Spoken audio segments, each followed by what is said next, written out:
Hello दोस्तों। आज हम सुनने वाले हैं शेरलॉक होम्स की कहानी अ स्टडी इन स्कारलेट का भाग चौथा। जॉन ट्रेन्स को क्या बताना था। अगर आपने हमारी कहानी के पहले 3 भाग सुने नहीं होंगे तो जरूर सुनेगा हमारे यूट्यूब चैनल पे। और अगर आपको हमारी कहानी पसंद आई तो जरूर लाइक शेयर और सब्सक्राइब कीजिएगा हमारे चैनल को। जॉन रेंस को क्या बताना था। जब हमने नंबर 3 लॉरेंस्टन गार्डन छोड़ा उस वक्त 1 बज रहा था। शेरलॉक होम्स मुझे सबसे पास के तार घर में ले गया जहां उसने एक लंबा टेलीग्राम भेजा। फिर उसने एक कैब बुलाई और ड्राइवर को आदेश दिया कि हमें लेस्ट्रेड के दिए पते पर ले जाए। साक्षात सबूत जैसा कुछ भी नहीं, उसने टिप्पणी की। असल में मेरे दिमाग में यह केस पूरी तरह सुलझ चुका है, पर फिर भी जो कुछ जान सकते हैं जान लेना चाहिए। मुझे तुम ताज्जुब में डाल देते हो होम्स, मैंने कहा। तुमने जो सारी बारीकियां बताई है उनके बारे में मैं तुम्हें उतना नहीं मालूम जितना जानने का तुम नाटक कर रहे हो। गलती की गुंजाइश ही नहीं है, उसने जवाब दिया। वहां पहुंचने पर मेरा ध्यान सबसे पहले इस बात पर गया कि पत्थरों के पास ही किसी कैप के पहियों से 2 लकीरें बनी हुई थी। अब पिछली रात तक 1 हफ्ते से कोई बारिश नहीं हुई थी, इसलिए इतने गहरे निशान छोड़ने वाले पहिए रात में ही आए होंगे। वहां पर घोड़े के खुरों के भी निशान थे, जिसमें एक निशान बाकी 3 निशानों से ज्यादा साफ था। इसका मतलब कि वह नाल नहीं थी, क्योंकि वह घोड़ा गाड़ी बारिश शुरू होने के बाद वहां आई थी और सवेरे किसी भी समय नहीं आई, ऐसा ग्रेगसन ने खुद मुझे बताया। इसका मतलब यही हुआ कि रात में यह यहाँ लाई गई होगी। इस तरह से इस घर में दोनों लोगों को लेकर आई। यह तो बड़ा साधारण सा जान पड़ रहा है, मैंने कहा, पर दूसरे शख्स की लंबाई के बारे में तुम्हें कैसे मालूम पड़ा? क्यों? 10 में से 9 मामले में किसी भी व्यक्ति की लंबाई उसके पैरों के डगों की लंबाई से मापी जा सकती है। यह एक आसान सा गणित है। हालांकि अपने गणित से मैं तुमको बोर नहीं करना चाहता। इस आदमी के डग की लंबाई का अंदाज मुझे बाहर की गीली मिट्टी और अंदर की धूल से लग गया था। फिर भी अपनी गणना को जांचने का मेरे पास एक तरीका था। जब कोई दीवार पर लिखता है तो वह स्वाभाविक तौर पर अपनी आंखों के स्तर पर लिखता है। अब लिखावट जमीन से लगभग 2 मीटर की ऊंचाई पर थी। यह तो बच्चों का खेल था। और उसकी उम्र? मैंने पूछा। अगर कोई शख्स बगैर कोशिश किए लगभग 1.25 मीटर का डग भर सकता है तो वह कोई कच्ची उम्र का तो नहीं हो सकता। बगीचे में बने पानी भरे गड्ढे की इतनी ही चौड़ाई थी जो उसने पार की थी। उसके बूट पेटेंट चमड़े के थे और बूटों के पंजे चौकोर थे। इसमें किसी तरह का कोई रहस्य नहीं है। मैं तो सिर्फ साधारण जिंदगी में वे बातें लागू कर रहा हूं जिनकी मैंने उस लेख में पैरवी की है। क्या ऐसा और भी कुछ है जो तुम्हें समझ में नहीं आ रहा है? उसके नाखून और ट्रिशनोपोली, मैंने सुझाव दिया। दीवार पर लिखावट किसी आदमी के खून में डूबी अंगुली से की गई थी। मेरे शीशे ने मुझे यह गौर करने दिया कि ऐसा करते वक्त प्लास्टर थोड़ा खुरचा हुआ था, जो तब नहीं होता अगर उस आदमी के नाखून कटे हुए होते। मैंने जमीन पर फैली हुई थोड़ी सी राख उठाई। वह गहरे रंग की थी और उसमें छोटे छोटे टुकड़े थे, जैसा सिर्फ एक ट्रिशनोपोली ही बना सकती है। मैंने सिगरेट की राख पर विशेष अध्ययन किया है। सच में मैंने इस विषय पर लेख भी लिखा है। मुझे अपने आप पर गर्व है कि मैं एक नजर में किसी भी सिगार या तंबाकू की राख पहचान सकता हूँ। इन्हीं सब बारीकियों में एक मंजा हुआ जासूस ग्रेगसन या लेस्ट्रेड से अलग होता है। और वह लाल चेहरा? मैंने पूछा। ओह, वह जरा सी तुक्केबाजी थी। हालांकि मेरे मन में कोई शक नहीं कि मैं ठीक था। इस वक्त तुम्हें मुझसे नहीं पूछना चाहिए। मैंने अपने माथे पर हाथ फेरा। मेरा सिर चकरा रहा है, मैंने कहा। जितना ज्यादा सोचो उतना ही यह रहस्यमय होता जाता है। ऐसा कैसे हुआ कि अगर ये दो थे तो इस खाली घर में कैसे आए? उस घोड़ेवान का क्या हुआ जो इन्हें यहाँ तक लाया था? एक आदमी किसी दूसरे आदमी को जहर पीने के लिए मजबूर कैसे कर सकता है? यह खून कहां से आया? कत्ल का मकसद क्या था? क्योंकि डकैती तो थी नहीं, एक महिला की अंगूठी कैसे आई? और सबसे बड़ी बात तो यह है कि वहां से चंपत होने से पहले दूसरे आदमी ने जर्मन में रेशे क्यों लिखा? मुझे कबूलना होगा कि इन सब तथ्यों का मेल बैठाना मेरे बस की बात नहीं है। मेरा मित्र समझते हुए मुस्कुराया। तुम इन हालातों की कठिनाइयों को बखूबी समझते हो, वह बोला, पर अभी भी बहुत कुछ पर्दे में ही है। हालांकि मुख्य तथ्यों पर मैं अपने मन में फैसला कर चुका हूं। जहां तक बेचारे लेस्ट्रेड की खोज का सवाल है, वह तो पुलिस को गलत रास्ते पर डालने की चाल थी, ताकि यह लगे कि इस मामले का संबंध समाजवाद या गुप्त सोसाइटी से है। यह किसी जर्मन का काम नहीं था। अगर तुमने गौर किया हो तो ए जर्मन तरीके से लिखा गया था। अब असल जर्मन अक्षर लैटिन तरीके से लिखा जाता है, जिससे हम निश्चित तौर पर कह सकते हैं कि दीवार पर लिखने वाला कोई जर्मन नहीं था। वह कोई ऐसा पाखंडी था जो अपने पाखंड को कुछ ज्यादा ही बढ़ा चढ़ाकर गया था। वह तो जांच को गलत दिशा में मोड़ने की चाल थी। मैं तुमको केस के बारे में और कुछ भी नहीं बताऊंगा। डॉक्टर, तुम जानते हो कि अपना पूरा खेल समझाने के बाद बाजीगर को कोई भी तारीफ नहीं मिलती। और अगर मैं अपने काम करने के तरीके के बारे में तुमको बताता हूं तो तुम इस नतीजे पर पहुंचोगे कि मैं आखिरकार एक साधारण सा ही इंसान हूं। मैं ऐसा कभी नहीं करूंगा, मैंने जवाब दिया। तुमने जासूसी की कला को ऐसा शुद्ध विज्ञान बना डाला है जिससे ज्यादा दुनिया में कभी कुछ नहीं हो सकता। मेरी बात से मेरे मित्र का चेहरा खुशी से लाल हो गया, क्योंकि वह बात मैंने दिल से कही थी। मैं पहले ही गौर कर चुका था कि अपनी कला की तारीफ सुनने पर उसको उतनी ही खुशी होती है जितनी किसी युवती को अपनी सुंदरता के बारे में सुनकर होती है। मैं तुमको एक बात बताता हूँ, वह बोला। पेटेंट लेदर और चोकर पंजे एक ही कैब में आए थे और वे दोनों दोस्ताना अंदाज में शायद बाहों में बाहें डाल इस रास्ते से गए थे। जब वे अंदर पहुंचे तो कमरे में इधर से उधर घूमे, या शायद पेटेंट लेदर खड़ा रहा जबकि चोकर पंजा इधर से उधर घुमा। यह सब मैंने धूल से पढ़ लिया था, और मैंने यह भी पढ़ लिया था कि जैसे जैसे वह चहलकदमी कर रहा था उसकी उत्तेजना भी बढ़ती गई थी। यह उसके डगों की बढ़ती लंबाई से जाहिर है। वह पूरे समय बात कर रहा था और उसका गुस्सा बढ़ता जा रहा था। फिर यह त्रासदी घटी। अब मैंने तुमको वह सब बता दिया जितना मुझे खुद मालूम था, क्योंकि बाकी सब केवल तुक्केबाजी है। फिर भी हमारे पास कुछ अच्छे सबूत है जिनसे हम शुरुआत कर सकते हैं।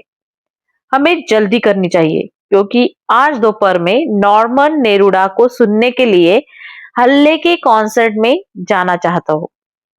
यह बातचीत उस वक्त हो रही थी जब हमारी घोड़ा गाड़ी अंधेरी सड़कों और गंदी गलियों से गुजर रही थी। इनमें से सबसे गंदी और अंधेरी गली में आकर हमारे कोचवान ने गाड़ी रोक दी। वहां पर ऑडले कोर्ट है, उसने बदरंगी ईंटों की कतार में एक पतले से सुराख की ओर इशारा करते हुए कहा।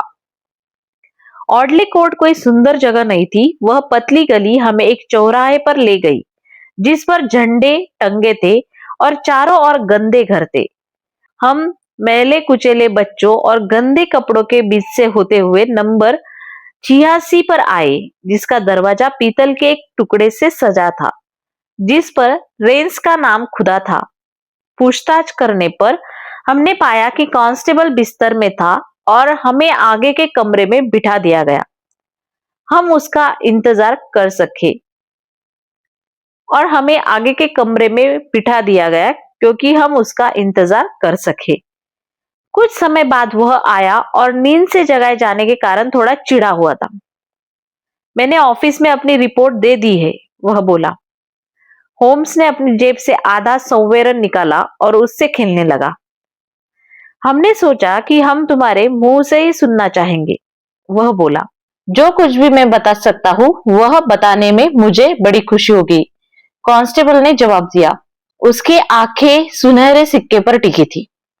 जो कुछ भी हुआ वह हम तुम्हारे ढंग से सुनना चाहते हैं।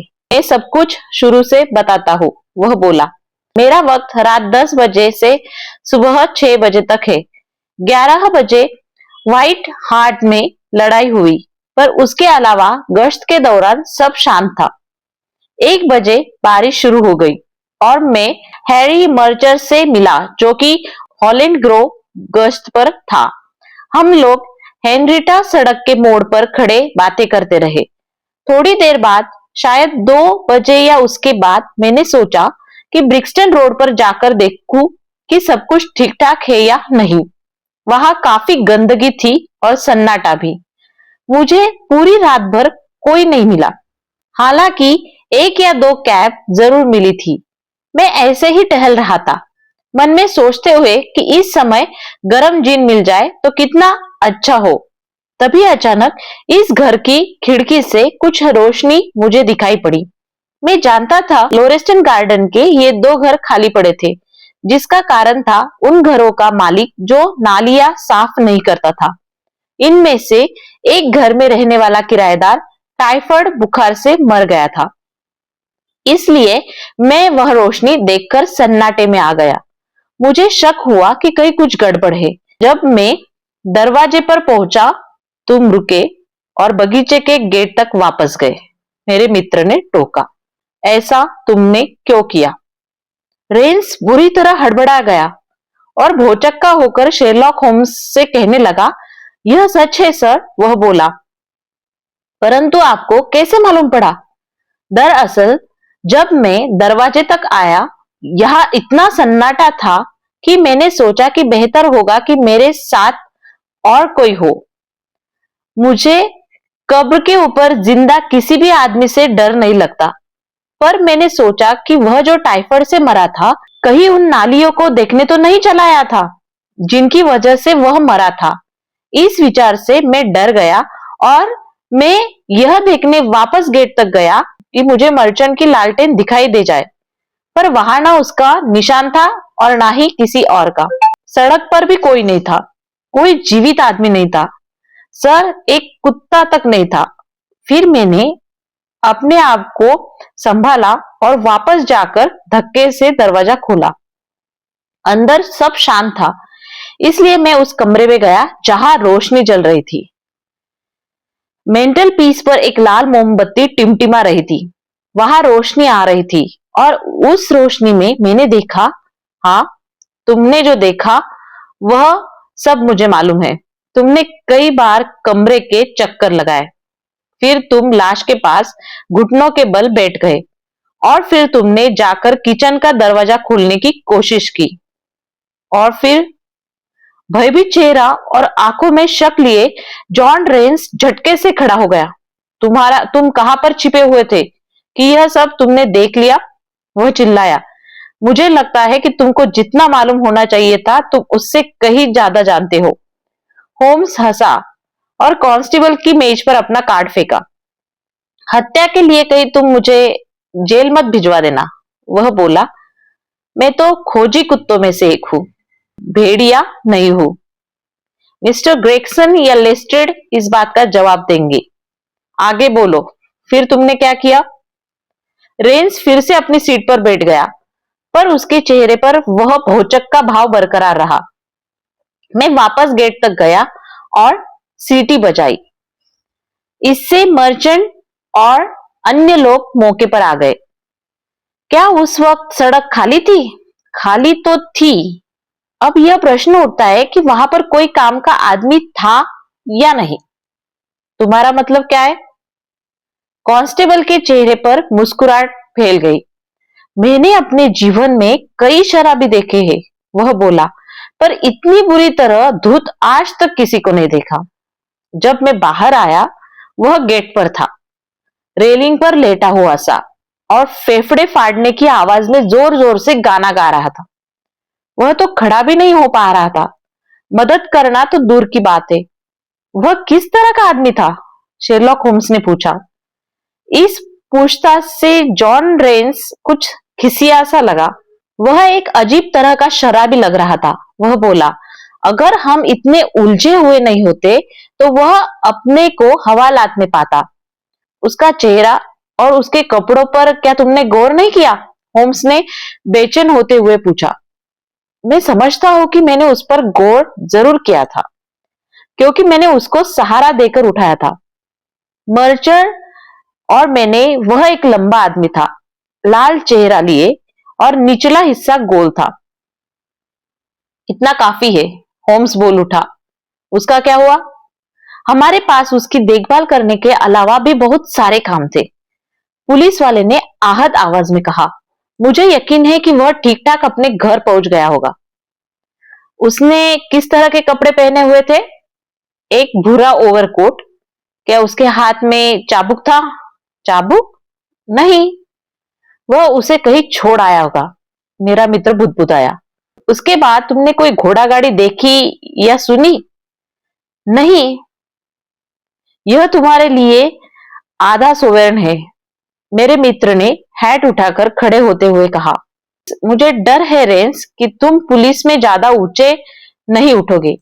ये तुम्हारा सिर शरीर की शोभा बढ़ाने के साथ साथ सोचने के काम में भी आना चाहिए। कल रात तुम सार्जेंट के पद पर तरक्की भी पा सकते थे।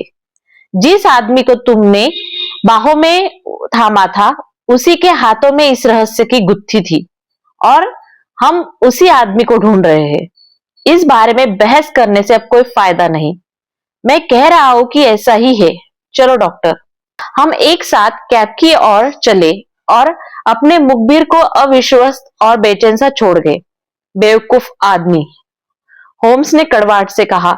जब हम अपने कमरों में वापस जा रहे थे तो वह बोला, जरा सोचो कि उसके हाथ में कैसा मौका था, पर उसने उसका फायदा नहीं उठाया। मैं अब भी अंधेरे में हूं। यह सच है कि इस आदमी का हुलिया तुम्हारे द्वारा खींचे गए हुलिये से एकदम मिलता जुलता था, पर एक बार जाने के बाद उसको यहां पर दोबारा क्यों आना पड़ा? वह तो अपराधी का तरीका नहीं है। अंगूठी, अरे अंगूठी, वह अंगूठी के लिए वापस आया था। अगर हमारे पास उसको पकड़ने का कोई तरीका नहीं होगा तो हम उसके सामने अंगूठी का चुग्गा डाल सकते हैं।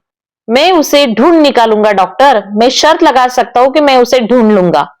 अगर तुम नहीं होते तो मैं नहीं जाता और इस तरह अपने आप सबसे बेहतरीन केस मेरे हाथ से निकल जाता और ये मौका मैं गवा देता।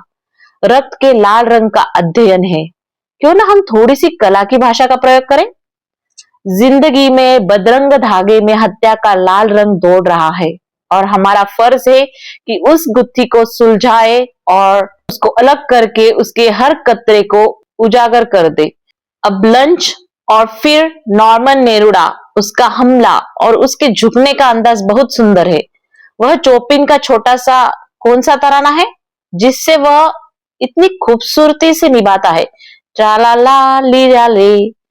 कैप पर पीछे पसरते हुए यह खोजी कुत्ता चिड़िया की तरह गाता रहा, जबकि मैं इंसानी दिमाग के बहुमुखी आयामों के बारे में सोचता रहा।